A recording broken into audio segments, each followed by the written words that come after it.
دوستو یہ کہانی ایک مسلمان لڑکی کی ہے جو لندن میں زیر تعلیم تھی۔ وہ خود بیان کرتی ہے کہ ایک دن وہ اپنی سہیلی کی کسی تقریب میں گئی تھی۔ کوشش کے باوجود وہ وہاں سے جلدی نہ نکل سکی۔ جب وہ اس فنکشن سے فارغ ہو کر نکلی تو رات کافی دیر ہو چکی تھی۔ اس کا گھر دور تھا۔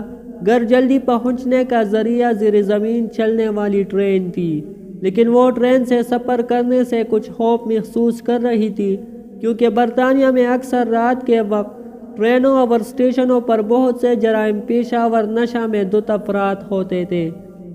آئے روز ٹی وی چینلز اور اخبارات میں یہاں ہونے والی وارداتوں کا تذکرہ موجود ہوتا ہے۔ کیونکہ اس لڑکی کو زیادہ دیر ہو چکی تھی اور بس کافی وقت لے سکتی تھی، اس لیے اس نے بہت سے خدشات اور خطرات کے باوجود ٹرین میں جانے کا فیصلہ کر لیا۔ یہ بات پیش نظر رہے کہ یہ لڑکی دیندار نہیں تھی، بلکہ بہت زیادہ آزاد خیال اور لبرل تھی۔ جب وہ اسٹیشن پر پہنچی تو یہ دیکھ کر اس کے جسم میں خوف کی ایک سرد لہر دوڑ گئی کہ اسٹیشن بالکل سنسان ہے، صرف ایک شخص کھڑا ہے جو حلیہ سے ہی جرائم پیشہ لگتا تھا۔ وہ انتہائی خوفزدہ ہو گئی۔ پھر اس نے ہمت کی، خود کو سنبھالا، قرآنی آیات کا ورد کرنا شروع کر دیا۔ اسے جو کچھ زبانی یاد تھا، جسے ایک عرصے سے وہ بھولی ہوئی تھی، سب کچھ پڑھ ڈالا۔ اتنے میں ٹرین آئی اور وہ اس میں سوار ہو کر بحیریت اپنے گھر پہنچ گئی۔ اگلے دن کا اخبار دیکھ کر وہ چونک اٹھی۔ اسی اسٹیشن پر اس کے روانہ ہونے کی تھوڑی دیر بعد ایک نوجوان لڑکی کا قتل ہوا اور قاتل گرفتار بھی ہو گیا۔ وہ پولیس اسٹیشن گئی، پولیس والوں کو بتایا کہ قتل سے کچھ دیر پہلے وہ اس اسٹیشن پر موجود تھی۔ میں قاتل کو پہچانتی ہوں، اس سے کچھ پوچھنا چاہتی ہوں۔